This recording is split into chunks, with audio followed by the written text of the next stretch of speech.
welcome to Elks101. Another episode of Elks Central, breaking this one down. Reagan, touchdown Edmonton! Fajardo, Dunbar, back on top go the Elks!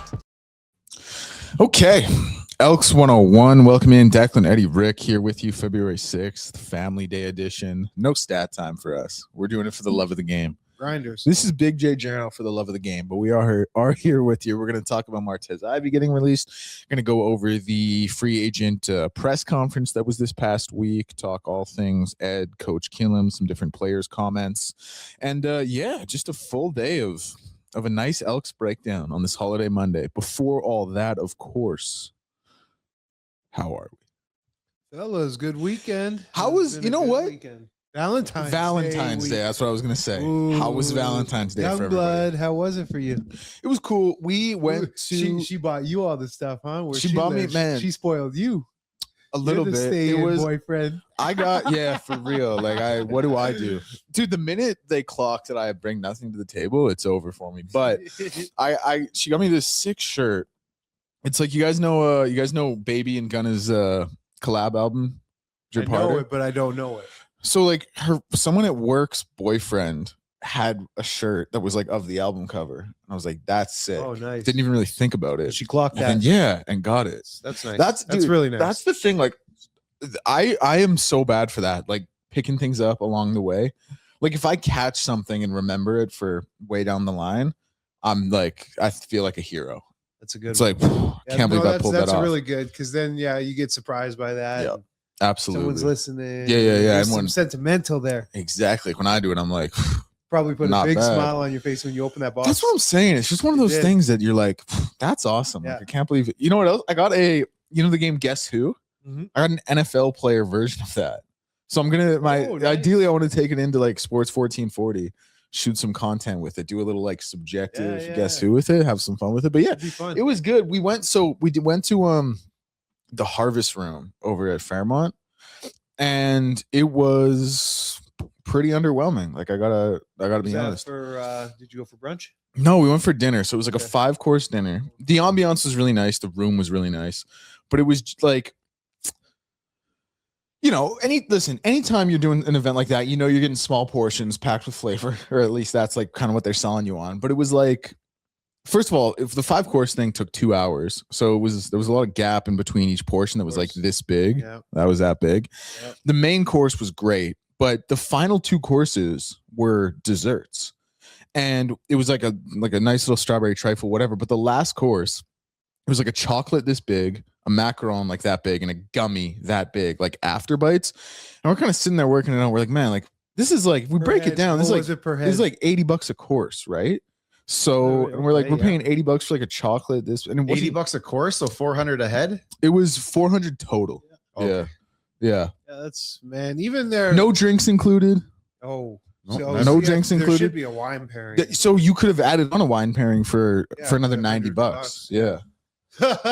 So listen, it was cool. Like it was a nice little. Actually, it wasn't that cool. It was the ambiance was cool. That's what it is when you're going to a spot like the Fairmont Day. You're getting the ambience. You're getting the history. They got like even their brunch, man. It's like 100 a head, and a little overrated, man. Like it was. Yeah, like I mean, listen, I'm not allowed to wear a hat there, so strike one. That's the big thing. Like obviously, you should be wearing a hat on Valentine's Day. And I wasn't, obviously, but I was like, I was sitting there just being like, I wish I had shaved my head right now. Yeah. Let's see it. Pull that hat off. I can't. Pull the hat. Pull the because I didn't shower or style it this morning. Because that's the thing. That's another thing I'll do. I'll like shower and style my hair. Be like, oh, it looks good, and just throw the hat on anyway. Rick, man. I see forehead shining through this little gap here. Yeah, you can see it in there. Forehead. It's crazy because like if you fresh one, I'm feeling good. Yeah, yours is nice. Because the thing is, if you just like see it like this, like the illusion of hair still exists, and that's what I'm like. That's what I'm holding on to is the illusion of hair more than. Because here's the other thing: it could be worse, right? Like it could be way worse. Big forehead, but the hair, like it could be way worse. But my thing is, I don't like it anyway. So you know what I mean? Like it's like I feel it could be way worse. It could be way worse, but I'm still not. I got a cone going on. My wife grills me. I like to flame myself. It's all fun and good. But yeah, she says I'm a conehead sometimes. I don't see it, but You pull it off so well, man. I don't like. No, Deck. It's just the experience. I remember the phase, man, when you're trying to hold on. Like I was buying Rogaine and stuff. Yeah. Like I remember that, man. Because dude, my thing was like, you gotta there's no bringing it back to life unless you're going to Turkey. I've thought about that flight. I've thought about that too. I got a couple of buddies who told me they really thought about it. Mm-hmm. But unless you're doing it, it ain't coming back. My thing is like, this is gonna sound so performative, but bear with me because it is something I think about. Like I think about doing it, but then I'm like, man, can I really justify like 10 grand on a hair transplant when there's such better ways to spend that money? And quite often I've heard like it doesn't take. Yeah, not a forever. Like you might have to go and redo it. It ain't a vasectomy. My other thing is I always said I was cool. I was like, when it's time to go, I'm gonna let it go. I didn't think it would happen at 28. I thought it might. You got a 5 on me, man. Yeah. I was full on shaven. I was domed out at 28, man. Yeah. Like you got, man. I remember, bro. I think I've told you guys, I'd take my helmet off at like 22 and I'd see all these curls in it. Like, damn, like full on black curls. And I was like, shit, she going. It's just like you got a good head of hair, Rick. This isn't something you're worrying about. Yeah, no, mine's there. I think I'm pretty safe at this point. Man. A little bit thin, but nothing I can't deal with. It's brutal. I don't know. Maybe listen. Maybe a silver lining is like Gregor will see me bald and be like, "That looks like me." You more. Yeah, and just like give me the show when he retires. That's probably why I'm even just at the station. It'll just be a natural. It'll just be a natural. Yeah. It'll be your next line. Yeah. How was it for you guys though? I kind of talked a lot there. We just went to. I didn't do anything big. Yeah. I get my wife flowers like weekly or bi-weekly. Got a nice little hookup. So nice. Got a guy. You always gotta have a guy. Gotta have a guy right? for sure. You support local. So and then they support you and give you little deals. So I brought her her standard flowers, and then the kids a little flower and some baked goods, and we just went to Boston Pizza on nice Valentine's. Man. Heart-shaped pizza. Yeah, of course. Kids love it, man. Kids love it. So it was super chill. What's the bar like on Valentine's Day, Rick? It was busy. Yeah. I'm not gonna lie to you. Yeah, no, we had it was a slower start. So about 10 o'clock, you could feel it. People were coming out. It was a nice feeling. What's the age range that you see? Do you see is it a bunch of young 18-year-old kids, or what do you see? Mid-20s? Our place, yeah, we get a lot of mid-20s. You get some of the younger crowd, but you definitely have a little mid-20s, even early 30s and older. And nice. There's a little bit of everybody in there. Yeah, because I was gonna wonder, like, do young couples come as like a fun night out, or is it still like I'm trying to? Oh, you're going to smash. That's what it is, hey? Dude, you're going to hunt, man. Yeah, there were still some couples coming out, 8 o'clock, 9 o'clock. Once you got later, though, I think is mostly just single people coming out and having a good time. Interesting. Gotta get out there. Try and scope it up. Yeah. Where'd you meet your wife? Have we talked about that? No, probably not. At my house. No way. For a night out in my condo in Winnipeg. No way. I was having a buddy over, and he reminds me of you, actually. Okay. You remind me of him. Okay. He's a good dude, man. Real good dude. We were just chilling, having some bevies before we went out. I had a nice condo. It would have been like the equivalent of like a really nice semi-high rise, old school, big lofty type building, but on white. Okay. Right on white. It did have like Manhattan feel to it. Yeah. Okay. But I was it was in the heart of Winnipeg. I was right downtown. Literally a kitty corner was this bumping club, like kitty corner. So my spot was the after party. And it was gonna be a low-key night, and we are just chilling at the house, maybe gonna go out, and he invited like 3 girls over.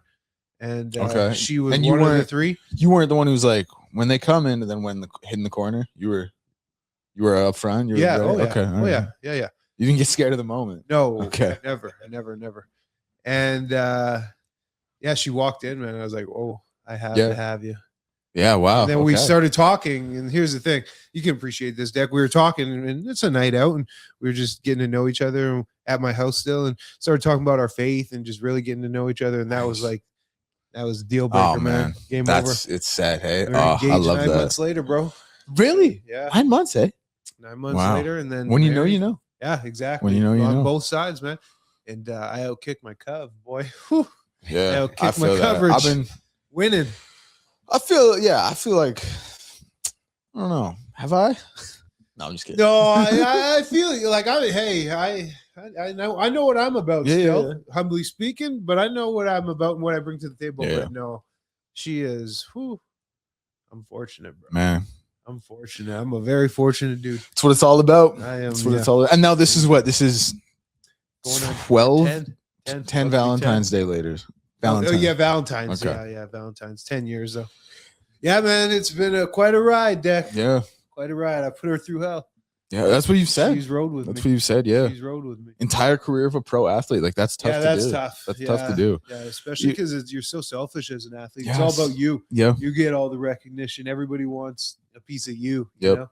They're kind of just riding the coattails in the background. Yeah, and like not to harp on it, too much or walk in anyone else's shoes, but there's a huge part of putting your own dream and life's on hold. Like that's tough exactly, for that's tough for someone to reckon with. The game-changing point, we're in Regina, Saskatchewan. Didn't know many people at all, and yeah, she's sitting here with a 1-year-old. Like, what the hell? Yeah, this sucks. Yeah, right. And I don't blame her.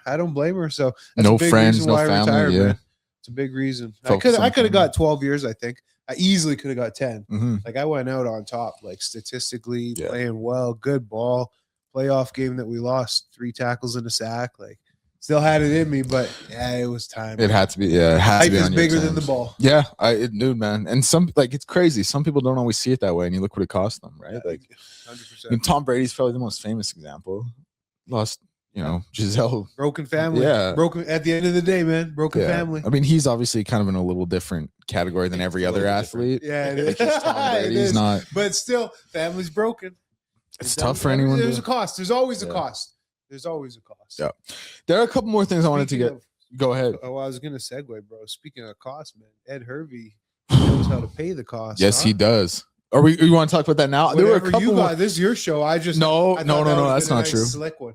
It was super sick. Okay, there are a couple things I wanted to talk about just in the world of sports, but we'll get to those later because that's a great point. Coulter Woodmansey, he gets 3 years, $300,000, I think it is.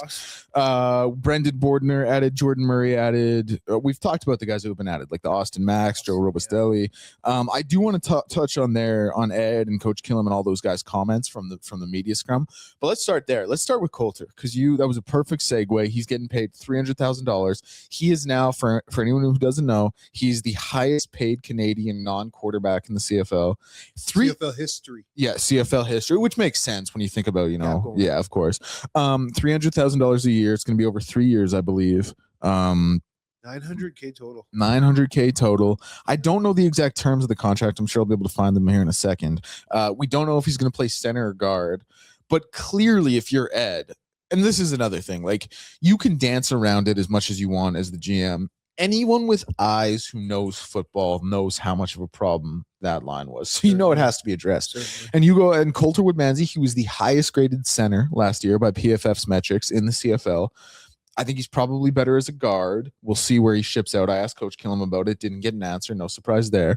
So, yeah, you went out and you got the guy. And you got because here's the other thing with Jordan and Brendan are both good players. They're going to compete for that left tackle spot. But they're like Coulter is, hey, we went out and we got a guy. For sure. So I want to ask you guys, first of all, what you make of the signing. But second, where do you play him? Do you like him as a center? And then what do you do with Beard and Corte? Do you like him as a guard? And what do you do with Carter O'Donnell in that sense? I think Carter stays at right guard. He's through and through. Carter, to me, he can play anywhere on the line, and that's a huge luxury. Like I think Carter's their best lineman. You look at what he did down in the NFL. You look at what he did last year when he came here. But I do want to maximize what my best player can be. I don't want, or not best player, but best lineman can be. I don't want to put my best lineman somewhere just because he's able to figure out that position. I want him somewhere where he is going to succeed to the 11th degree. So what are you saying? Put Carter at tackle? That's why I'm agreeing with you. Like I want Carter at guard because I think it's his best position. I would agree with. Yeah. And the reality is, you need to have a little bit of that more tough dog game, dude. You need a little Saskatchewan in that that guard. Have that guy. You need that, so you need him in there, like a Patty Neufeld in Winnipeg too, right? Like you got to have the guy who's a tone setter, and usually inside it's a guard, and Carter is that guy that fits the mold. Now, where it gets really interesting is with Woodmansey.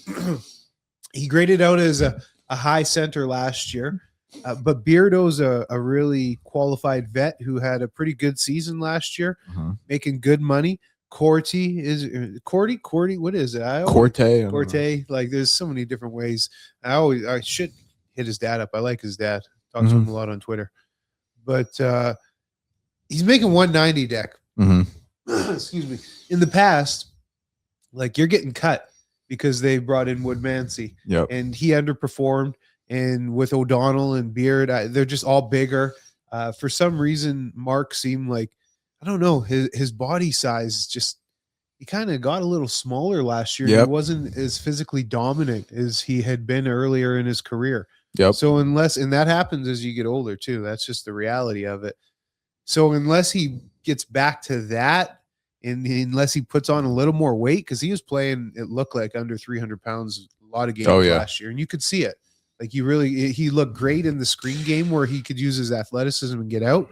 But in the, everyday football play, he was not holding his own quite often. So he's the odd man out. Now, with the cap going up, you can afford to have a guy making just shy of $200K being your sixth lineman. And I think that's what's probably going to end up happening.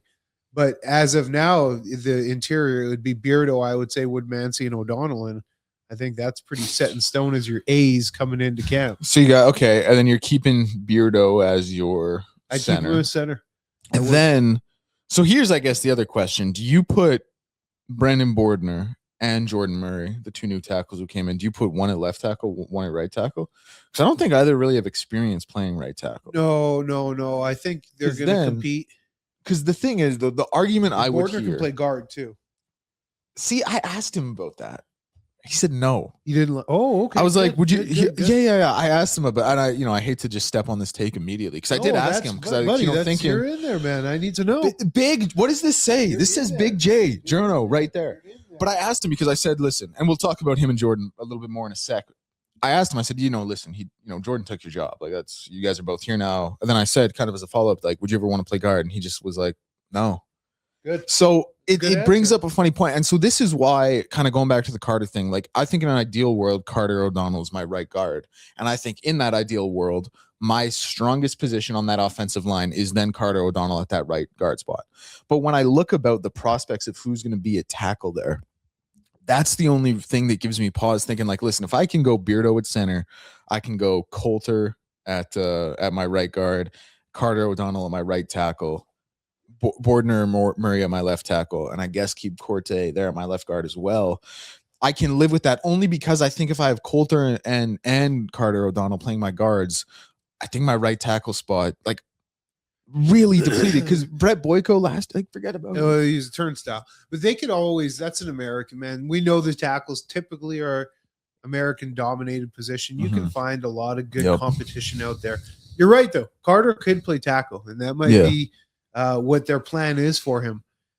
But I just, I have some reservations with Corty going out there and starting a guard. Yeah, I really do. And that's fair. I hope it doesn't get political where he's going to just based off the contract.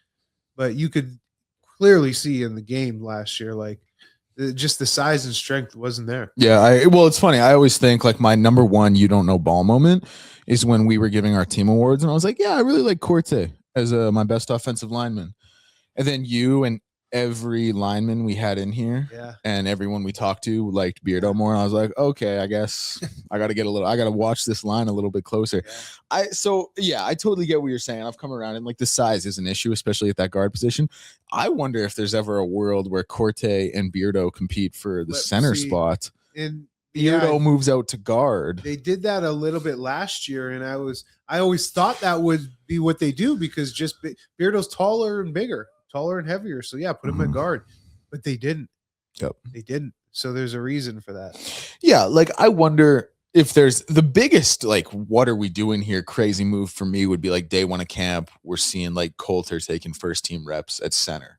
And then we're like, okay, so now we're really depleting things. And here's the other thing too, not to take a center is a tough position, but you have to snap it. You have to be a little easier. Smart. Yes, it's the least demanding. Yeah, it's more mental. Yeah, it's the least physically demanding position. So usually you put the weaker link at center. Yeah, like I'm never gonna sit here as a guy who never played the game at a high level and tell someone a position is easy.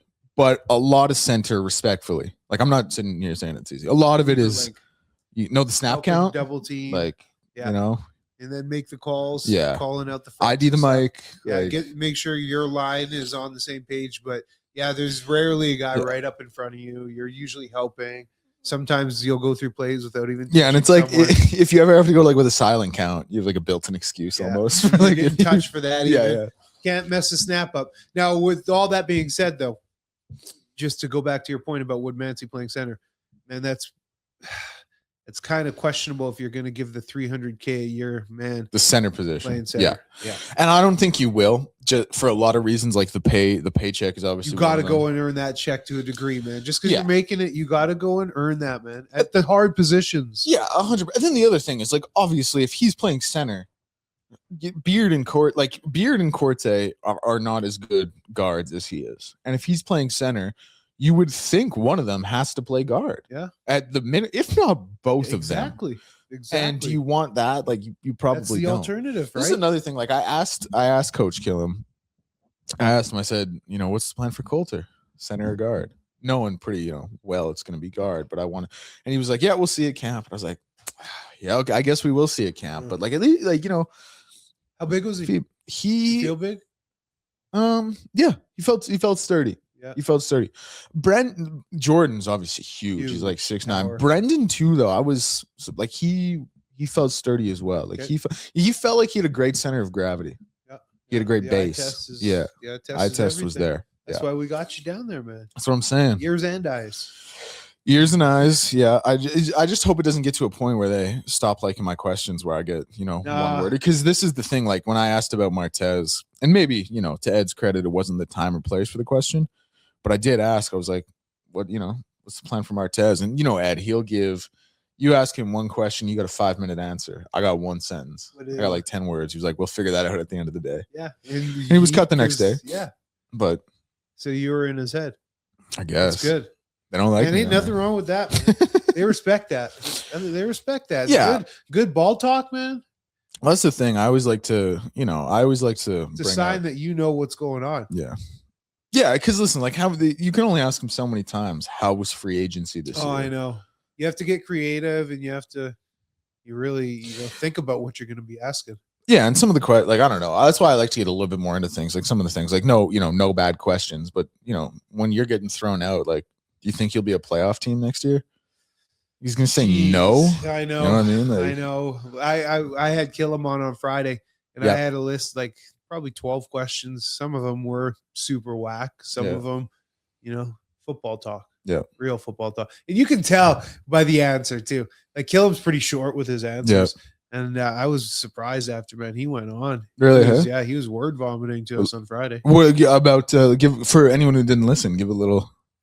Go listen to the interview. But Kevin Carey's show, wherever you get your podcasts. Mm-hmm. The guys, I asked them about Malik Carney because he made a comment actually just about the energy and attitude, personality that he is. Asked him about a lot of and this was probably more a question for Ed, but if you notice all these guys, Austin Mack, all these free agent signings, like 6 of them, they're all like 4, 5, 6-year vets. Yeah. So they're going after guys who are seasoned, guys who are talented. They're not just going after young, big splash guys because they know to compete, you need to have this seasoned roster, right? You got to have a little sprinkle of young guys, and they'll have the draft coming up too.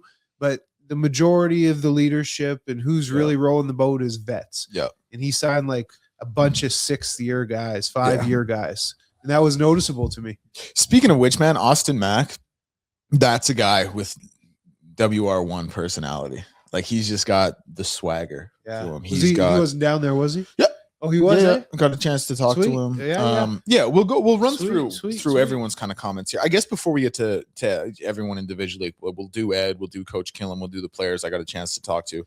But we should talk about Martez Ivey getting cut. We've touched on it a little bit. We've brought it up, but we should kind of go into that. It's tough, man, because football comes at you fast. It comes at you so fast. So this guy he was 3 Down Nation's first team all left tackle in 2024. He was a CFL West All-Star. 2025, he had huge expectations. Like, he was supposed to be the best player on that offensive line, and he just wasn't, man. Like, he was so flat. He was so flat. I mean, what more can I say? Any insight? Was he injured, or? I know there was an injury at the end of the season, so I think they were trying to move him in the off season. Maybe that kind of got in the way of it, but honestly, man, the whole line kind of looked the exact same. So I don't think he stood out any more or any worse than anybody else did, but nobody really on that line up until Carter got here stood out. Yeah, it's true. It's true. Very true. Yeah, like in conversations you have with the guys, what was his kind of vibe like? He's always a good dude, man. He's always laid back, down to earth. Yeah, we don't really talk a lot of ball when I see some of these guys. For sure. Talk life or talk whatever on the moment. No, he's always a good dude. It'll be I thought he's going to spend his winter here. His plan was to spend his winter here. Oh, it's brutal. Well, yeah, I think he's down a little bit warmer, so I guess it did kind of work out, especially with the weather now. But he'll get picked up. Yeah, I think he'll find his way back in the league. He's definitely not done. No. He's very similar to Brandon Borden in a lot of ways. They both had a grade 24, underwhelming 25. Bordner comes in here. Like, it'd be funny if he ended up in Hamilton and it's kind of like a 1-for-1 switch, but it's hard in football not to let that success like get to you and you get a little bit complacent. Like, you always have to stay hungry every off season, every season, every practice. You have to stay hungry. Yeah, man, you can't like complacency. I've been there, man. I've been a victim of it. Like, you start feeling, I'm one of the better guys in the league, and you just take your foot off the gas a little bit, man. And then you get passed by quick. And then you gotta like fight to get back up in there, man. Was there a guy you played with who was, one of the top? He was at the top of the top level kind of guy in the league, but he was always just working, always trying to get better? No, to be honest, no. When you pose that question, there was guys better than me, but working, no, man. Like, I felt like there was some guys like Teddy Laurent, who was like, he was an all-decade player. Yeah, like beast, 8 sacks after 8 sacks after 8 sacks every season. But he didn't work hard. Yeah. Like, he didn't train hard. Like, he was just so gifted and big and could move. Like, so when it comes to like getting outworked, that's why I actually like had the success, because I wasn't going to be outworked. I was always one of the like top 5 hardest workers on every team I played on. Yep, for sure. That's how you cut out a niche. Like, not for I'm not saying for you. No, it is just for someone. Like people see it, man. Yeah, people see it. Yeah, it's the work is the one thing that you can control. Staying consistent, man. Yeah, that was one thing I always was known for. It shocked me, actually. You see guys be productive who put in less work, and it's like you look at it and you're like, how? Yeah. But some guys just are gifted. Yeah, it's brutal. And like, because it's always, they always say hard work beats talent when talent doesn't work hard, and that's true. But it's like, I'd rather be talented 10 out of 10 times. You know what I mean? Man. So like, it is. But then when you see a guy like, when you see someone who's like, man, I could not do what you do, and they take it off, you're just like, man, like, what are you? Like, this is a weird kind of crossover example, but like Ben Simmons, like, that is a guy who has all the talent in the world, was an all-star young, like could have been a walking triple-double, just didn't care. It's crazy, man. Didn't care. Like, and you're like, man, how did you throw it all away like that fast? And like, all you had to do was put in a shred of effort, and the fact that he got that next contract too, he's so lucky. Oh, dude, do you want to give a guess to his career earnings? Oh, north of 3, easy. North of 2. Just under 3? No, 203.4 mil, which is still pretty crazy for a guy who took it as cavalier as he did. Yeah. So, okay. Do we want to talk a little bit about some of the comments here? Okay, so I'll just pull these from my article. So Ed, we'll start with Ed. We'll go to Coach Killam, then we'll go to the players I had a chance to talk to, which was Brendan, Jordan, Austin Mack, and then Malik Carney did a scrum as well.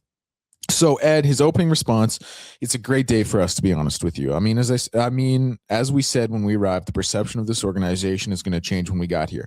We feel like the guys we have brought in over the course of last year and the guys we brought in this year are just continuing this message. Our commitment to fans, our commitment to this league is to be part of it. We're here to compete. We're here to win. And I think the expectation from our fans is that we have days like this where we bring in people that can impact our roster and help us get where we want to go.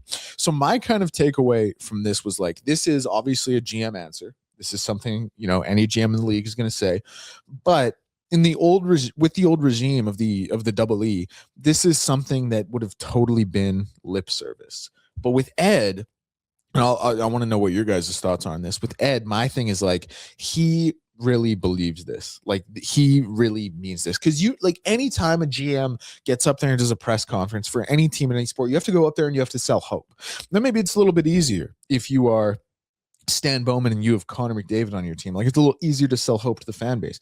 Maybe it's a little bit easier if you're out in Hamilton or if you're out in BC and you have Nathan Rourke and you sell that to a fan base. But it is the GM's job to get out there and sell hope. But how many times does it just feel like it's lip service and it's just, this is what he has to say to kind of get the fan base going? And how many times did it feel like that with the past regime of the Double E?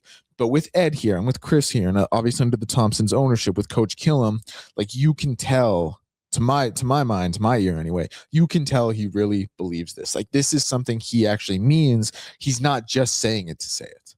No, man, because he's about that action. Yes. Actions speak louder than words. And when you go out and you see the guys he acquired, the price tags he paid to acquire them, Deck, Woodmansey, $300K a year, highest paid non-quarterback, Canadian non-quarterback in history. Malik Carney, $270K a year, highest paid defensive player ever in CFL history. So that's the action right there. Yep. You're bringing in the pieces. You're proving to your fan base that you're going to invest in the team, spend the money where you feel fit on the roster to make the roster better. And he's not scared to do that and make a splash.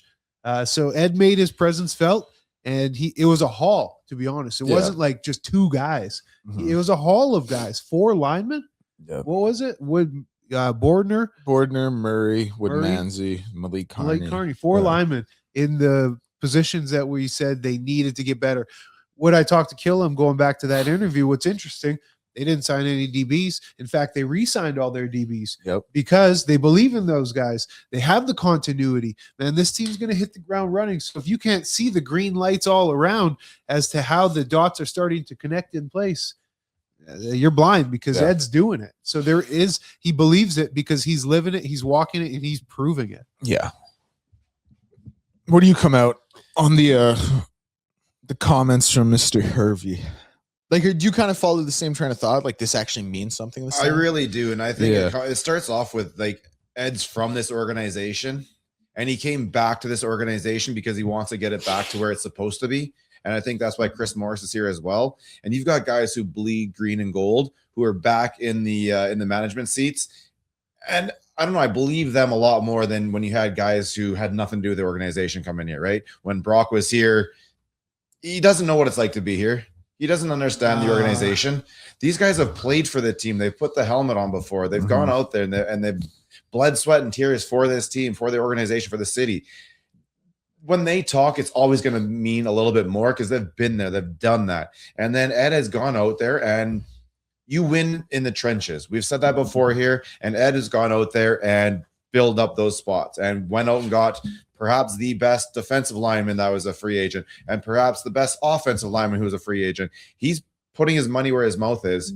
I'm fully behind this team, man. I can't wait for camp to get going here. Let me ask you guys something before we kind of get on to the next part of what Ed said. Like, this has been 2 free agencies of big spending. If it doesn't work out this time around again, are you guys kind of sitting there being like, starting to wonder, like, is he missing on some of these contracts, or are you still putting the onus on the players? Yeah, there will be some, for sure. You're going to have misses. We know that as a GM. You're not going to hit 100%. But Ed, if you look at the track record going back to his first go-around, 2013-14 era, he spends money at free agency. Yeah. He always does. He's not scared to make a splash. He did it with Odell Willis, taking him from Saskatchewan, why they even came up with the tampering. He gave Odell a crazy contract back then for right around 190K, I believe. And that was massive back then. Massive for a defensive end. So he did it with Mike Riley in BC when he gave him all that under the table money. We know how all that went. When Bo Levi was making $750, Mike was making $750, but somehow they circumvented the cap. He did it last year, paid Trey Ford, and who else did he bring in? The whole D-line. Yeah, but Terrell. I guess it was Terrell. Jones would have been the one who brought in Lawler. paid the receivers. Yeah. But that wasn't Ed's doing. So Ed has proven that he'll spend the money. Yeah. Like he's not shy to make a splash or attempt to make a splash. He mentioned that too. He said like he's like, you guys know I'm not afraid to spend. I was like, boy, I mean, you got it. Yep. Cap's going up. Utilize it. Got it. Yeah, it's there to be spent. You know, they had all these guys in last week. You know, they were all getting paid, doing appearances and stuff, getting a little check to be up here because you got this appearance fee, money that you have, this allowance now, a couple $100K or whatever it is, $400K. Use it. Oh, yeah. So it's good because that builds that connection with the community. Seeing the guys here in the off season in February, that's really nice for the fan base. Man. Having a meet and greet. That meet and greet was awesome. Huge. Seeing, you know, like the player, like Justin Rankin, just seeing the clips of him. I wasn't down at the meet and greet, but Justin Rankin is a guy who just loves everything. Like he loves the fans. He loves just being out in public. He loves like goofing off. That energy. It's the best, man. It's infectious. And like talking to him, he's like the number one guy. You know, you talk to these guys after the game or after practice, and it's, you know, they're talking to the media. Justin Rankin is always, he's just talking to a dude. Yeah. And it's the best, man. Like, it's just like, I can't tell you the amount of times you know, after I talk to Justin, I'm like, you want to get out of here and shoot some hoops, man? Like, let's go hang out. Let's go hang out. You hungry? Like, I'll buy you lunch, man. Yeah, just a good dude. Just a guy you love talking with. Buy you lunch. Okay. Ed, I asked him about this one. I asked him about and this is actually a question for you guys as well.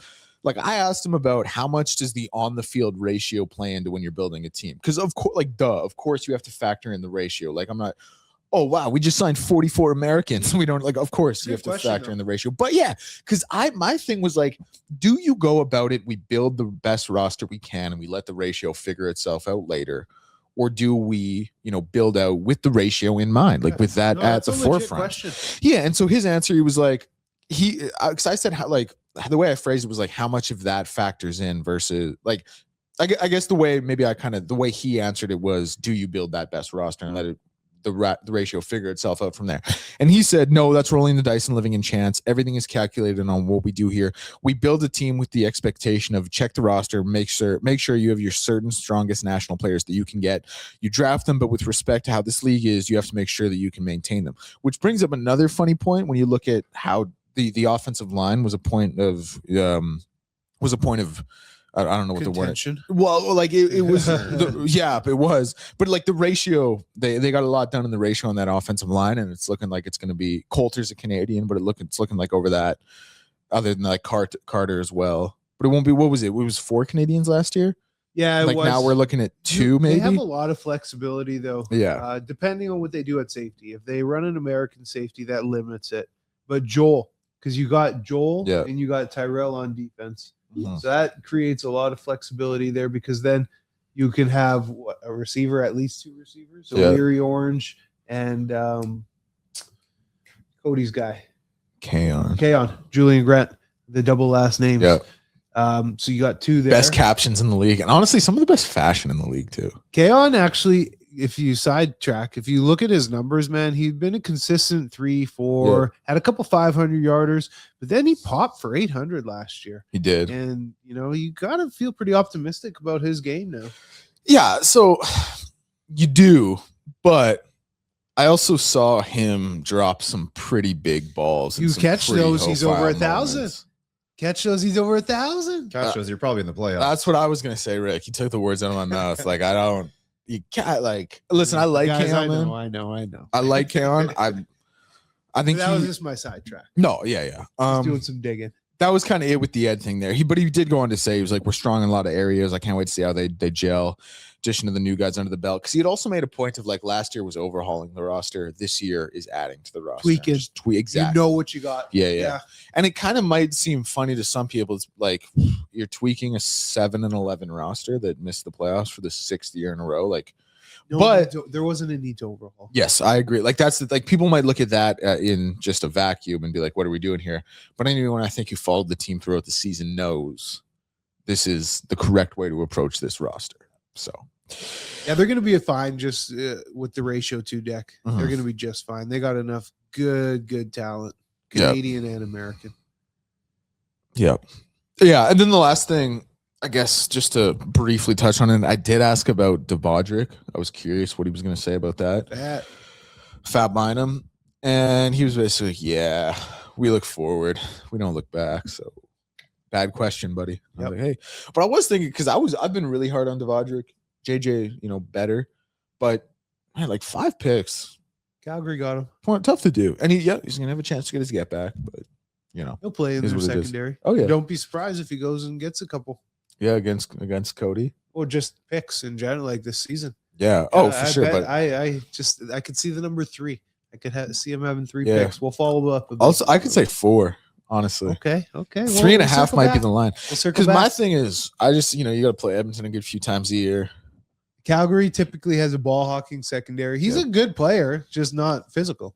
And they're looking to have a physical brand of football. Killam was pretty outspoken about that on Friday. Like they're trying to play a certain style, a certain brand where they are going to set the tone with their physicality. Yeah, absolutely.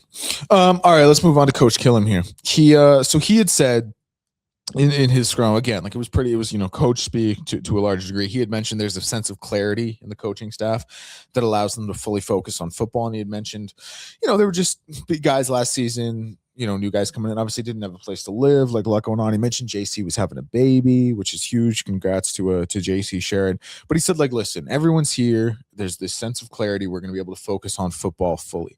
He also said he expects an extremely competitive training camp that will bring out the best competitors. Like you expect that every year, obviously, but I do think this one kind of means a little bit more just when I look at the battles for position on the offensive and defensive side of the ball. Like the offensive line, obviously we've talked about that a good little bit here. We don't have to talk about it more if you guys don't want to, but like that defensive end position, you got Noah Curtis, Noah Taylor, Robbie Smith, Brandon Barlow, Malik Carney. So you got 5 guys and 5 really talented guys for 2 spots. You got to play your best. The best will play. Yep. The best will play. Mm-hmm. Competition. Same with the guards. The best will play. Now, any of those guys I just mentioned, do you think they could play D tackle? Noah. Yeah. Taylor. No. Okay. Oh, Curtis. Noah Curtis. Right. He feels the a wrestler. bit more. Yeah. He Curtis. feels a bit more D tackle-y. Yeah. Not than DND, but just of those guys I mentioned. He's big. Yeah. He's not a CFL DN. No. Let's be like honest. Robbie Smith, I don't know. You can maybe sell me on him playing D-tackle. Maybe 3-tech in some past situations, but yeah, you're right. He's a DN. What am I saying? Yeah. Right. I'm trying to sell it. No, Noah Curtis though is for sure. He's like 6'4", like 280. Yeah. Yeah. Big. It'll be like you got. Do any of these guys, like, here's the other thing. Do any of those 5 names I just listed get cut? Yeah. At camp? Probably, right? Yeah.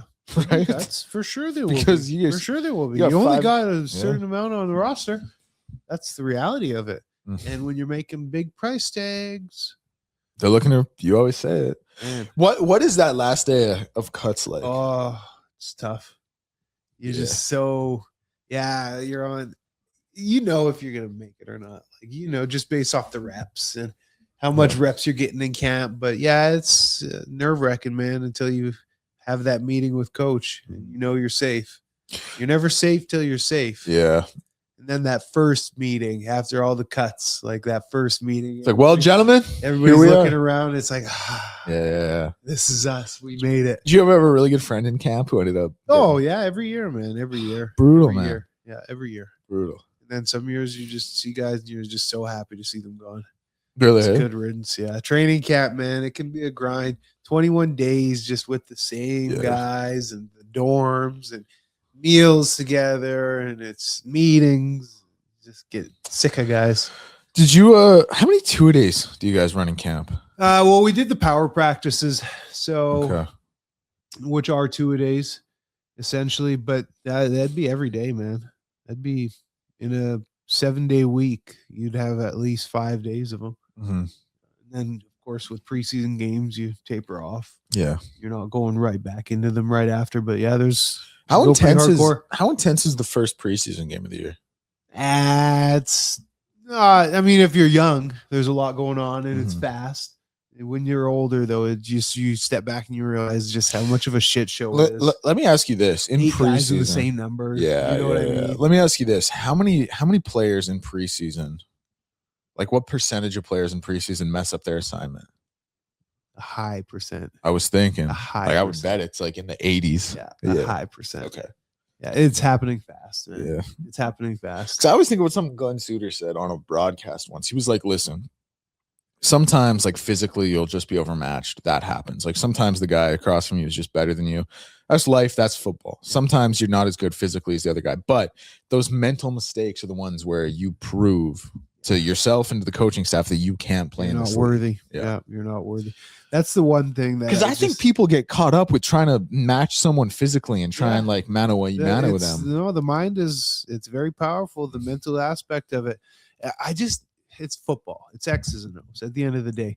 I never understood how guys didn't know their plays and didn't have their playbook down pat and, weren't prepared. And one of my favorite times in training camp would be like a meeting at night after supper. You'd have a D-line meeting at about 7 p.m., 7 to 8:30, say, and we'd have just chalkboard time where you get up on the whiteboard and coach will say a play. You have to draw it up. And it would that's where the funniest moments would happen, Deck, because you would get guys who get up and just no idea on the simplest stuff. It's like, man, we've been running this for weeks and you still don't know how to just draw it up for the whole front, the defensive line as a unit. And it was very telling. So it's football, man. It's not rocket science here. Yeah. And it's like we only got like 30 plays to know, maybe. Yeah. And for different sets and stuff. So come on, man. Know this stuff. Yeah. It's not that hard, but guys would get themselves cut just because they couldn't even write on the whiteboard. How many embarrassing. How many quarterbacks you ever see get cut for that? Because theirs is obviously a lot different. Like it's a lot deeper.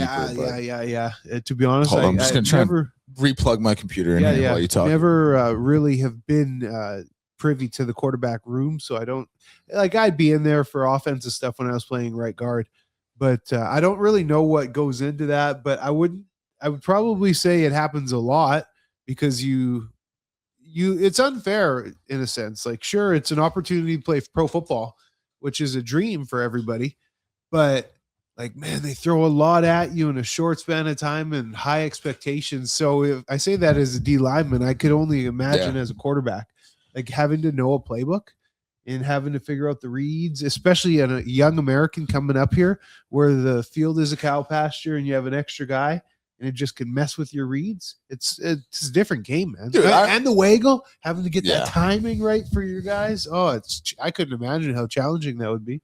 Dude, I remember grade 10 getting the special teams playbook. Hey, contain, and being like, what is this? Yeah. Imagine being a pro quarterback. Insane, man. Insane. Thick playbooks, because our defensive playbook was thick. Yeah. So an offensive playbook is even thicker. Yeah. I think I probably still have some old play sheets at my dad's house from back in the day. I should go look back, see what we were doing. Just hand them to Coach Kill and be like, hey, if you want to try this. Think, Coach? Yeah. How are we doing? Yeah. All right. I guess we'll talk about some of the specifics with Coach Killam here. Because I'd asked him, I was like, listen, I'm not going to ask you to pick your favorite child. I didn't really expect an answer, but I said, when you look at the guys you've brought in, do you see someone who, as a schematic fit, you were like, that's the guy who's, the missing piece? And I'll give you his answer. It's a little bit long here. So he said no, because I think football is about 12 people having to do their jobs at once to be successful, and in addition to a coaching staff helping them out. But I think we want to be a physical football team. You see the size of these dudes we brought in here over across the board at every position. I think that's kind of a non-negotiable for our football team. That's who we're going to be. We want to put some more weapons around Cody. We've got some vertical stretch. We've got guys that can stretch the field, but also block and do some things around the box. I think we have a level of nasty on the offensive line that we need and that we want. And this is funny. He's like, I just got chills saying that, because that's how we want to build this thing. And he did. He was like, he looked at this, he's like, I got chills. He goes on to say, you combine them with the guys that are coming back, and like I said, training camp, ultra competitive. We're going to try and put as many guys in as many situations as we can, as many reps as we can, as far as taking care of their legs, all that stuff, but put them in situations where they can show who they are, so we can make the best football team week 1. So again, for you guys, pretty generic, but what is some takeaway on some of those comments there? Pat on my back, because 5 minutes ago I said they're building this brand in a physical way, right? You can just see it, and that's exactly what Killam said. Absolutely. They're trying to be nasty up front. I asked him as well, what position group is he most excited to see competition at? He said the trenches, man. Yeah, always. That's what they've done. They've enhanced the trenches, and they're trying to be nasty. You have to win and be nasty mother effers, man. Yep. That's the name of the game.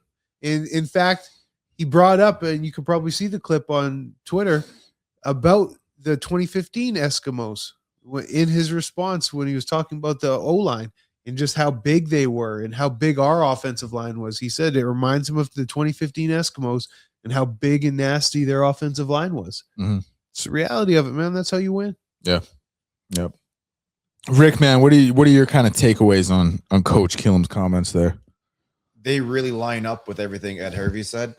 So you've got a coach and a GM who apparently believe the same thing. They're on the same pathway. When you have that type of continuity in your management, I think that's the best thing you can have in a team in pretty much any sport out there. So honestly, when both those guys see things the exact same way, I think that's the best possible position for this organization. Gonna be good, man. Yeah, man. They're gonna be good. I'm not just saying that as a homer, a proud alum. They're gonna be good. I agree. This team is gonna be pretty darn good. What were we talking about last week? Like they had the worst odds on. Yeah. We won't 1,800. Yeah, we won't say the site because we're not sponsored, but go ahead and lay that ticket. Like I'll be laying that for sure. Yeah, they're gonna be a strong team. They really will be. I agree. I totally would saying agree. at least 11 wins. Yeah, I think so.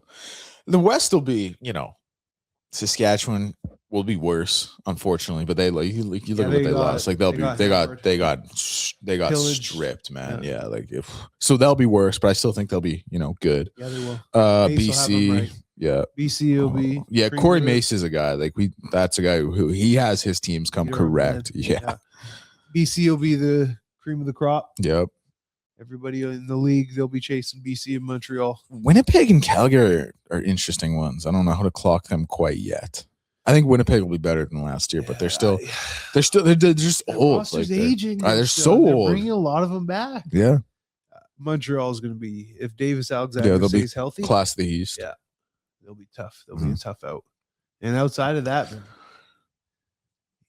it's up in the air. Yep.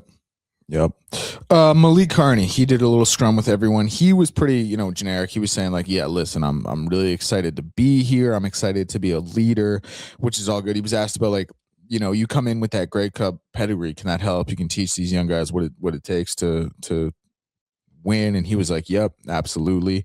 He was like, it's about this year, everything, it's in the past. So he went out about it very generically, but he is a guy who I think I don't view the defense as lacking a leader per se, but the reality was they just kind of lacked the defensive line lacked a leader. Yeah, and they lacked a big time playmaker last year. And that seems to be what you have in Malik Carney. I don't know how I don't think there's too much we can dive into with Malik here.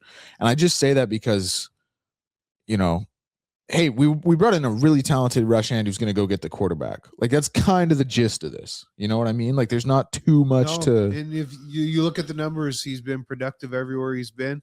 And he's not like a 10, 12 sack getter guy.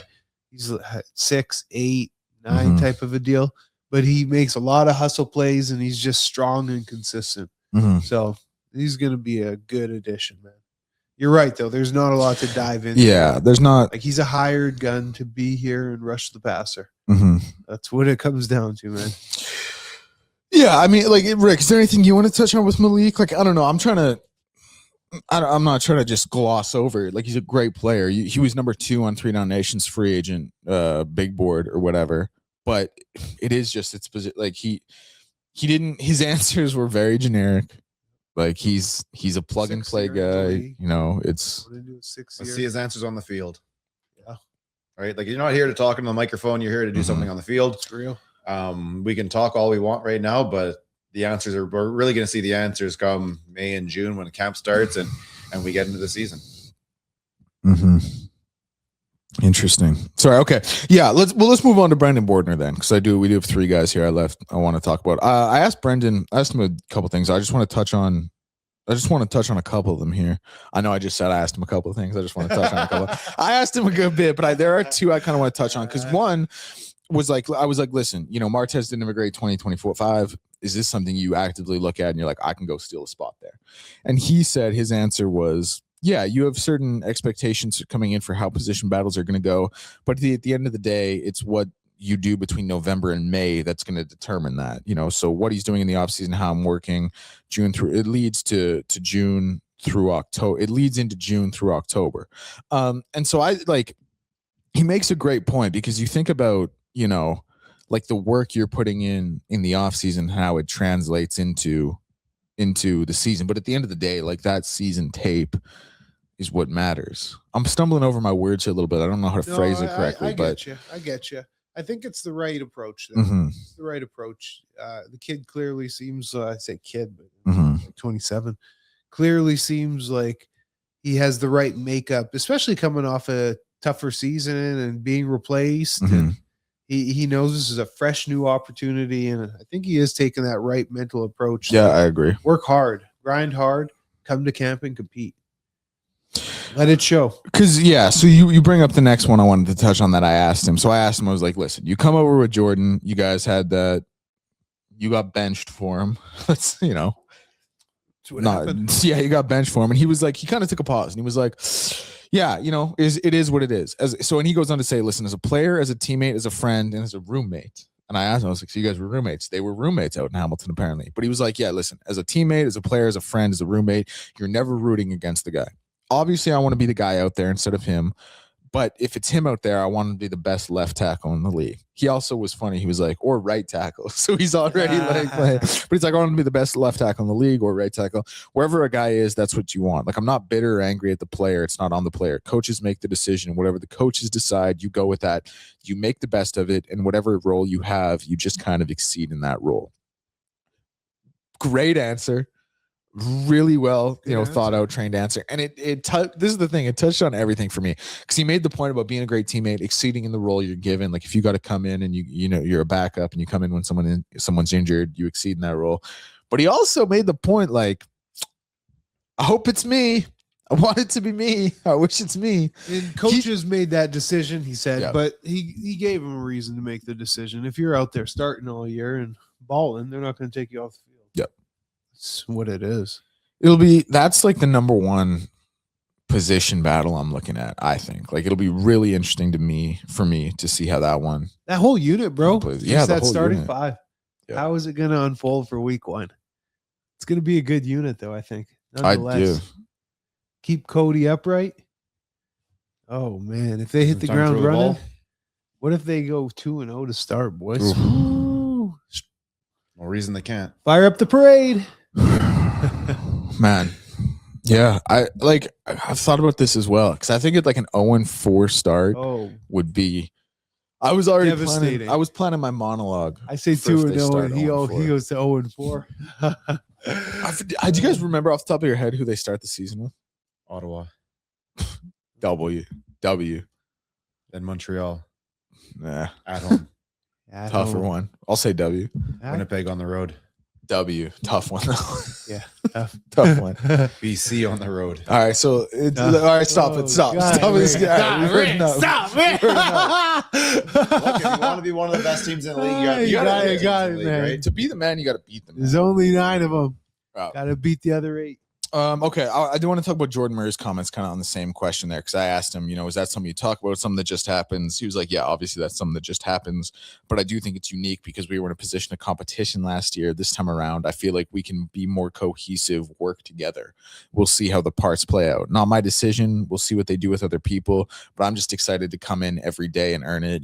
Bordner is my guy, and so are all the other guys I play alongside of. I'm excited to make this whole team my guys, and I think our offensive linemen are basically goes on the transcription's weird. It basically says like good unit.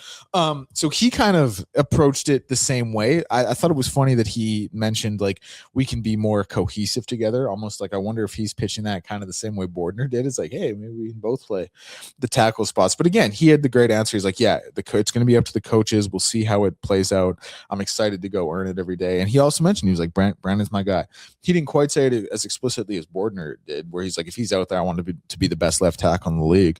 But he seemed to kind of have that same mindset, like, if it's him out there instead of me, I'm rooting for him because I'm rooting for this line as a unit. So I think I don't know. It's interesting, and I'd love to get your take on this, because the one I think maybe kind of traditional aspect of things is like you want that natural sense of competition where it's like, forget about that guy. I want to go out there and I want to be the best. But I do think there is something to be said for, if it's him instead of me, I've got his back. Yeah, like that's huge it's good for team. Yeah. Yeah, it's good for the team, right? Everybody's in it for the same common goal. Not selfish, but you got to have selfish players at the same time because selfish makes you play at your highest level, makes you play with fear and harder and faster because you're worried that your job is threatened. Yep. You don't want that next guy to take your spot. When we played, man, our defensive line, we were called the selfish seven because, we would be a guy would get a sack and we'd be on the bench and we'd be like pouting that we didn't get the sack. And it'd be like such competition to who's going to get the next one, right? Like we all wanted those sacks so bad because you got to be selfish. You got to be. I get the team, and yes, it is team before self. Always is. You know how I feel about that, like with penalties and everything. But you want your players to be selfish, man. You really do. Mm-hmm. With this offensive line, it's going to be really interesting. I'll tell you what. The release of Martez Ivy, it opens the door.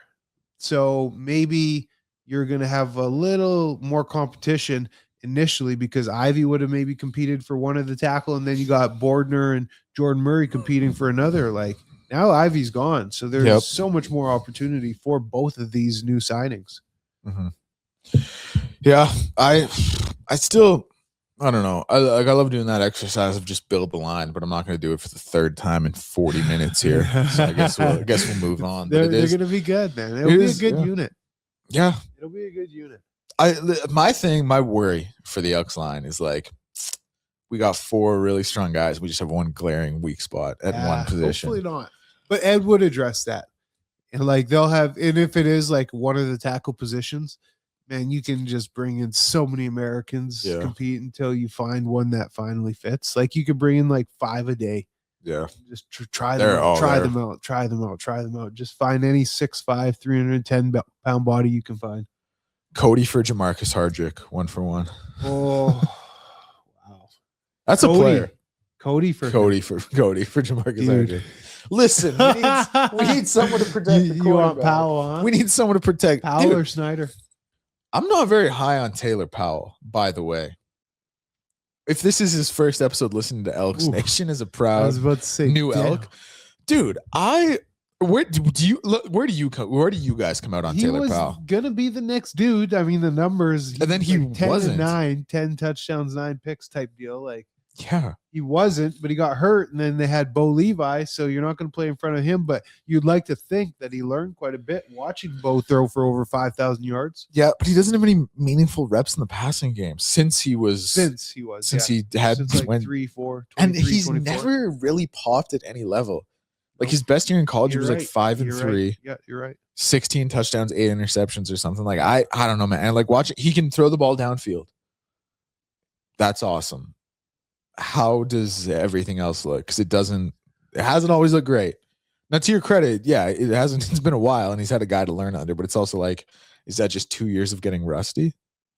I like Cole as well. Would you rather have Powell as your backup or Trey Ford? Yeah, I mean Powell, just because he fits the offense so much better, right? I can't sugarcoat that one. But similarly, in Hamilton, I think about I still think about Trey coming in and having to run that offensive system if Bo gets hurt. Forget about it. It's just mind blown. Dude, it's like in 21 Jump Street, that scene when Channing Tatum's just drawing 4s on the whiteboard. That would be what Trey Ford sees out there if he has to come in and run that. Buddy. Mind blown. Yeah, dude, this is my thing. I talked to Brandon a little while ago on 14-4. Close your eyes and picture Trey Ford running an air raid offense. Doesn't look great, does it? Where you gotta read. Yeah. You gotta read. Dissect. All right, Austin Mack. This was the last player I talked to. We'll talk about some of his comments. So I'd asked difference between playing with Cody versus playing with Davis. He said, yeah, you've got a guy who's been in this league, played a lot of football, who really knows how to win and has been through the ranks. And then on the contrary, you got a younger guy who's high energy, running everybody, completely different dynamic. That was kind of all he said. But it does, to my ear, without throwing anyone under the bus, you kind of get the sense that you like a guy who's going to sit there in the pocket if you can play like a West Coast style of system and just get it out to him quick, that's going to make a guy like Austin Mack really shine. As opposed to like I don't think anyone, with all due respect, I don't think anyone would say Cody is a better quarterback than Davis right now. But there is something to be said for when you have a specific skill set or know who you are as a receiver, playing with a guy who's going to take his 3-step drop, sit in the pocket, and get it out in 2.5 seconds. On the route, on time, like you run in a corner, you're going to just stay with that corner route. Oftentimes with these scrambling quarterbacks, Davis, Alexander, Trey Ford, when the play gets broken, you got to go into scramble mode, and you have scramble rules, and it's challenging, man. So there's something to be said for, and I've said this about just simple quarterback play over the years when it comes to Trey, knowing what you're going to get at the position. Like you said, you're in a 3-step drop, you're going to hit the proper route on time, because the receivers see the defense too. Unless it's man, they know what zone is going to be, where the zones or the holes are going to be in the zones. So receivers know where the soft spot is going to be. When you have a scrambling quarterback that's not reading the defense, everything is out the window. So it just messes up that camaraderie on each play. Dude, one of my favorite things watching football is like watching the quarterback run the 8th scramble. Holy, that was tough. Running the 8th scramble drill of the game, and the receivers, they're just over it. Like they're down the field, not doing what they're supposed to. They're like, hard, man. Let's just get back to the huddle. Oh yeah. And that was a big thing with like Trey, man. Like you saw it a lot, and these guys were kind of like, this again. There's a time and a place for broken plays. Yeah. But 80% of football, 90% of football, you want to have everything on time. Yeah, like there's a reason coach draws up the plays the way he does. 1st and 10 when you just got the ball on your opponent's 40-yard line after a great defensive stand probably isn't when we want to run scramble drill. Oh, and just back and forth, sideline to sideline, then you hit a receiver for an 8-yard pass. Oh man, coaches, everybody wants it on time. That's how football is designed to be. Mm-hmm. Yes, it's nice to have the ability to have the broken play and the ability to scramble for first downs and to do all the creativity things. But no, on a play-to-play basis, you need that consistency. Mm-hmm. I asked Austin, I was like, how much of Cody being here went into the decision? And he said, great percentage of it. He was like, you know, when you make a decision to go to a different team, you want to be with a great quarterback. I was on a team with a great quarterback. I didn't want to go to a team with an unproven quarterback. So Cody, definitely big reason for me. Kind of goes without saying. Like, I don't think that was my biggest. I don't think that was my Watergate moment where I was really breaking any news there. Like, yeah, you want to go to a quarterback you have, chemistry with. But it does kind of bring up an interesting point. Like, there would have been a lot of, what are we going to say? 8 other teams would have liked to have Austin Mack. Yeah. And we got solid one. You might not have 8 other proven quarterbacks, but there are a lot of good quarterbacks out there. Like Trevor is a guy who I think would fit Austin well. Bo, obviously, like you can Nath, I can go down the list, but there is something to be said for, I have the chemistry with this guy. I know what he is. We've played together. I want to go there and recreate the most magic I've had in my career. Yeah. So, he fits the mold too. He's a physical receiver who's going to use his size and his catchability to make the big plays. Just fits the mold with what they're trying to do. Mm-hmm. So I asked him best aspects of his game. What do you guys think? Let me ask you guys this first. You think his best aspects of his game is? Because I think it's probably, for me, his catch radius is great, and that was something I didn't actually fully appreciate until I went back and watched some film on it. Like his catch radius is way better than I thought it was. But I've always thought his biggest thing is like his physicality, his ability to like shield the ball from defenders. Like I always thought that was exactly. I always thought. So would you agree? You think I think they're all kind of one of the same. Not his radius, just as how long his arms are and the space that he can catch in, but the physicality goes into it, and just the ability to come down with the 50-50 ball. Mm-hmm. That, like his catchability.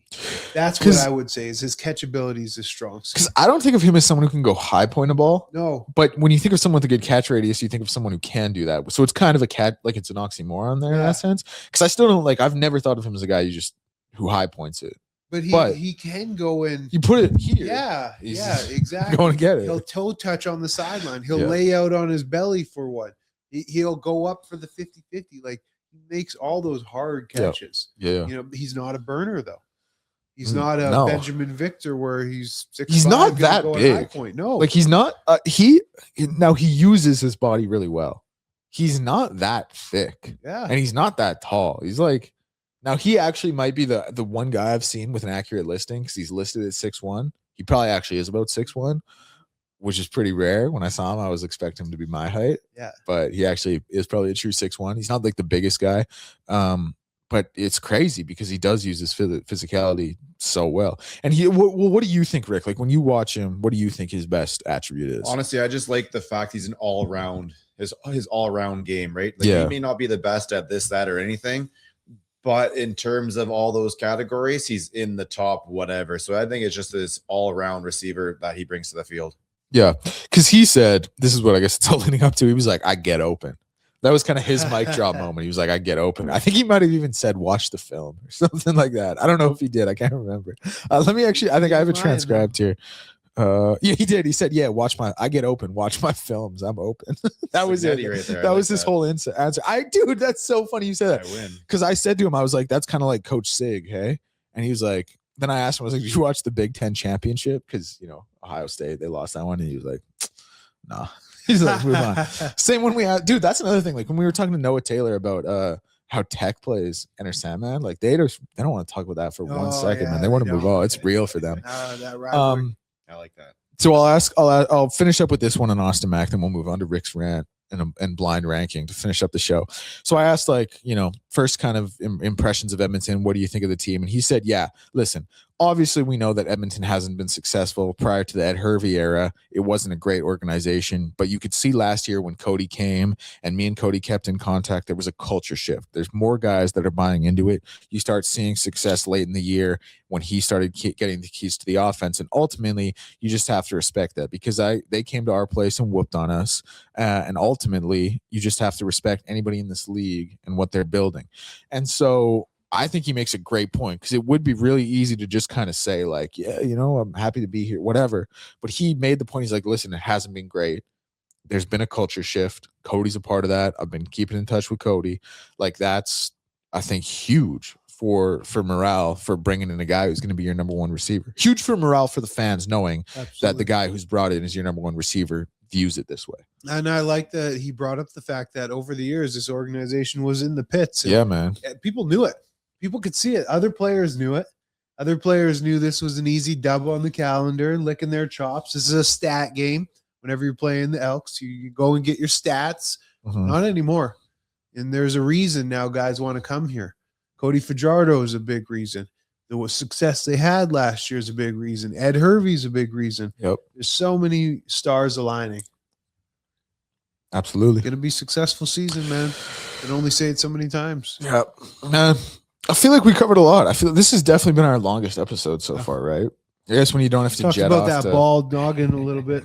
When you don't have to jet off to the radio, yeah. When you don't have to come from the radio and jet off to the radio. I do have to go let cleaners into my apartment in like half an hour. Cleaners? Yeah, man. I got some cleaners in my apartment like 4 months ago ish, maybe longer. It was just awesome. Cause like, dude, my thing is like I'm not in my apartment that much. When I'm there, I don't always want to be cleaning. Like I'm only there a couple nights a week, and it's never really back to back. I just want to chill. I want to play some Madden. They do. It's worth it. Oh, it is worth it. Really? Eh? You do the cleaner too? Every once in a while, yeah. Really? Thank you, Rick. Because that's my one. That's my one. I'm not good at getting into the corners. I'm not good at getting that stuff. I know that. So yeah, every now and then you can lean on somebody else. It's the one kind of like adult splurge, if you will. Because I don't really have much to spend. I don't know. Like, but it is the one thing. What's an hour for the cleaners? Or a couple hours? Depends. Like my place is small, so it's a quick hour, no problem. You can get them in under $100. Okay. Yeah. Okay. Yeah, I think these guys for a good little deep clean. Yeah, I think these guys I use are like 170. I used to have a cleaning lady growing up. Yeah. Yep. I just now couldn't fathom it, but yeah, I feel that. Well, dude, I like cleaning though. I'm kind of a sicko. Yeah, really, hey? Yeah. Dude, I like laundry.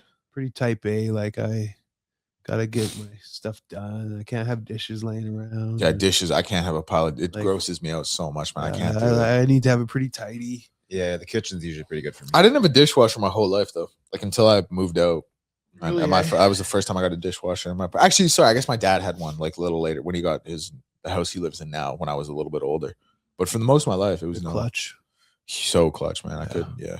Hey, by the way, Tyreek Hill released. Ooh. Yeah, Dolphins released Tyreek Hill. And Nice. Bradley Chubb. Did they? Yep. Oh, man. Not shocking, I like Bradley though. Chubb. Not shocking. Georgia legend. Reek. Sign somewhere. Easy. I mean, that's if his leg's okay. Yeah, True. dude. It's like, I don't Good know, point. man. Like everyone forgets he went down with a bit of a gruesome injury there, and he's tore it near up. the end of his career, kind of, sort of. Sure. I agree, man. I think it's near What the does end. he want? Then all of a sudden, is he as explosive? And do you want to bring all that drama into your locker room? Yeah, I mean, there's so many diva star wide receivers. I don't think it's that bad, but I think you kind of get a little bit of a callous towards that type of stuff. Like you look at AJ Brown in Philadelphia, man. That guy's always talking about something, right? Yeah. I got a Put up question. TDs, and I guess it makes everything easier. I got a question for you guys as a segue, really quickly.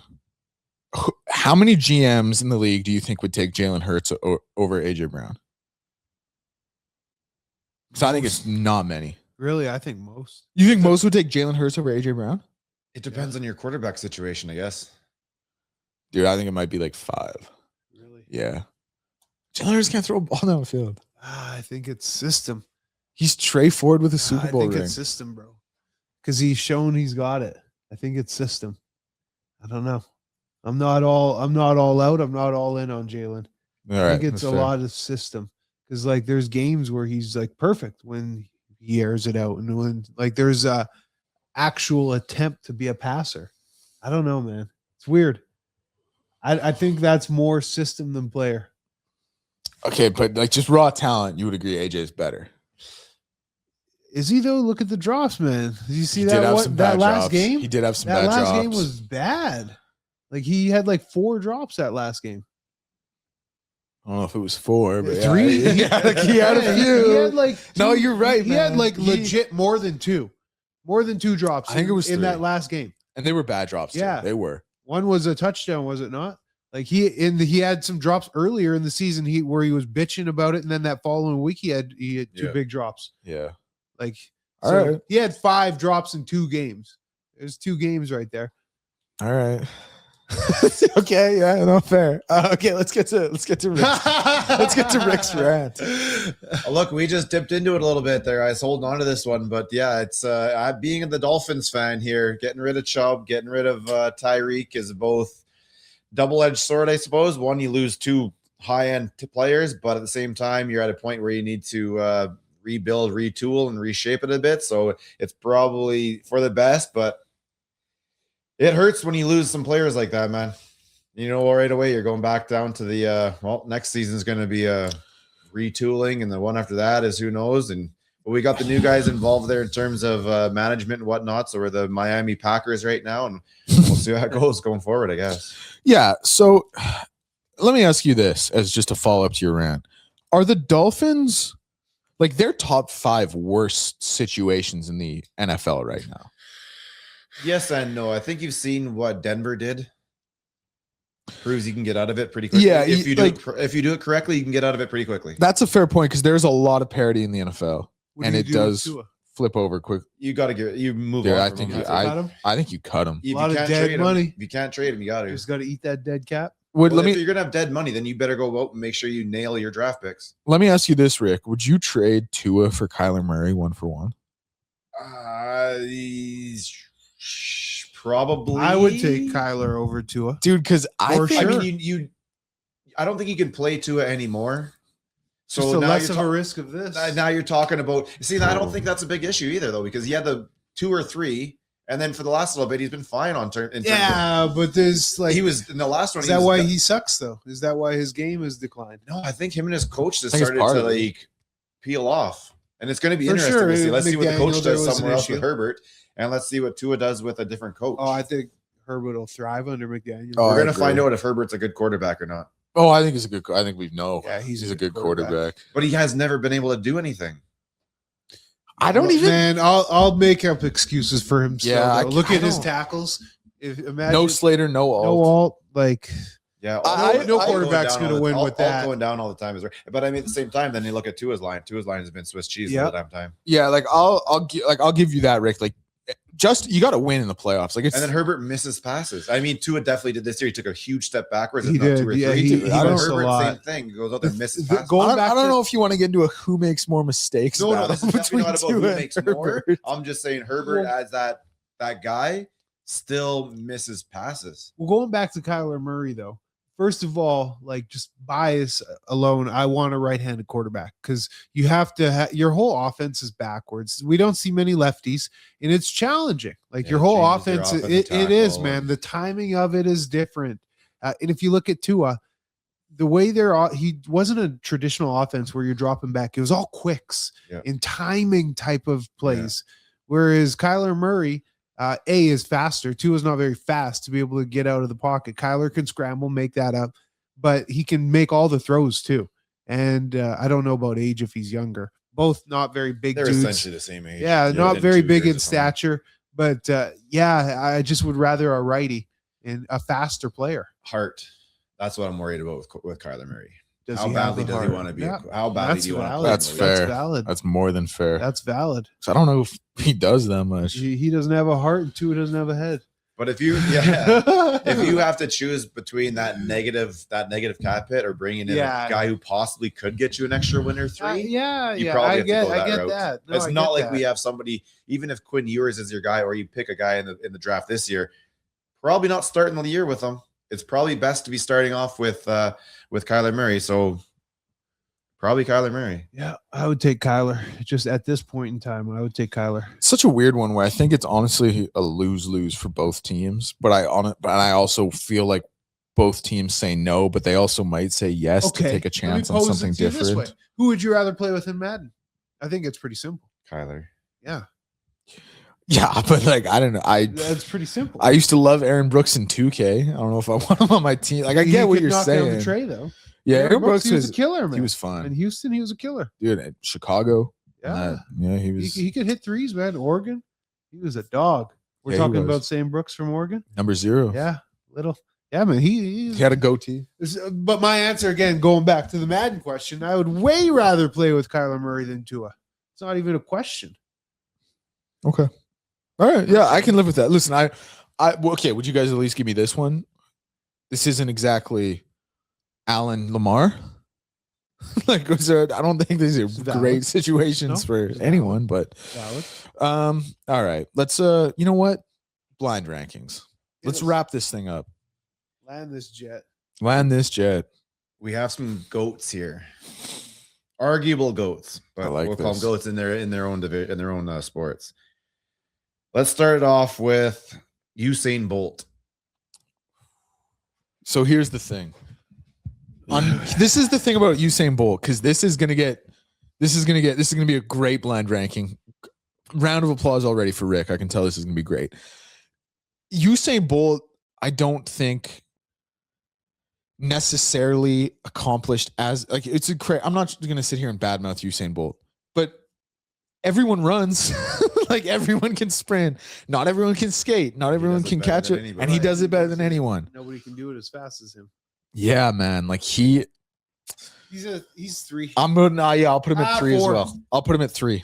I pump faked you 4. I'll put him at 3. Messi. 1, easy 1. For me, not even a question, easy 1. Yeah, not for me. He's not, but I understand sport and what he is and what he's done. So he'd be number 1. Yeah. Just world stage. That's an easy one for me. Yeah. TB12. Man. 3. He's won more Super Bowls than any. Great team though. He was never a guy who was like putting up passing numbers like Aaron Rodgers. I did 2007 season. He had 50 07, TDs. 07, I know that with Moss, but that wasn't him. I'll put him 4. It's not his game. But I'm already mad about it. I'll put him 4 though. MJ. 2. Yeah. I think Tiger. put Tiger at 5. Yeah, And I'm happy with that because I'll put Tiger 5. I'm not the biggest golf guy in the world, so I don't know. But I'm happy with Tiger at 5. That's good. That's a good. That's a one. great. How did you organize it? If it was me, I'd probably go Tiger 1, MJ 2, Messi, Bolt, Brady. Okay. I was wondering if there might be a Michael Phelps slip in there Yeah. too. because I thought Gretz was going to come at some yeah, point. Gretz. Those are two. I don't want to goats. leave hockey out of it. Yeah. Those are There's a lot of respective goats. Yeah, there are. Dude, my thing with Messi is just like you're the best at the most widely played sport in the world. That's what I mean. Ever. Yeah. You know? That's where and you did it all as like a 5'7" kid from Rosario, Argentina. Not the fastest. Yeah. And own that ball though. Dude, and you talk about a string. Yeah. Like you see these guys talk about like Messi, like whether it's Wagner, whether it's like defenders he played against, whether it's Mourinho, Pep, like defenders he played against, like VVD, Casemiro, like they can't even believe what they're watching. Yeah. That's a great list though. That was a great list. Good one, Rick. Yeah, that was a great one. All right. I guess anything else you guys want to end on? Anything we didn't touch on? I feel like we've talked a lot. That was a good one. Big show. Big show and a half here. Yeah. Nice to get some time behind it. Lots to cover. Back. So what are we back Friday? I can't do Wednesday unless you guys want to do tomorrow or Thursday. It's up to you guys. Yeah, my hands are kind of tied this week with all the Olympics and stuff. So yeah, okay, dope. Friday it is. Makes it easy. Okay, yeah, appreciate you guys listening. If you haven't checked out Elk Central yet, do that as well. What else? Anything else to say goodbye here? No, man. Enjoy the week. Hey, Edmonton, snowstorm on the way. Prepare. Yeah, drive safe out there. Big one. Drive safe. You know what? Let's just wrap it up. Love you guys.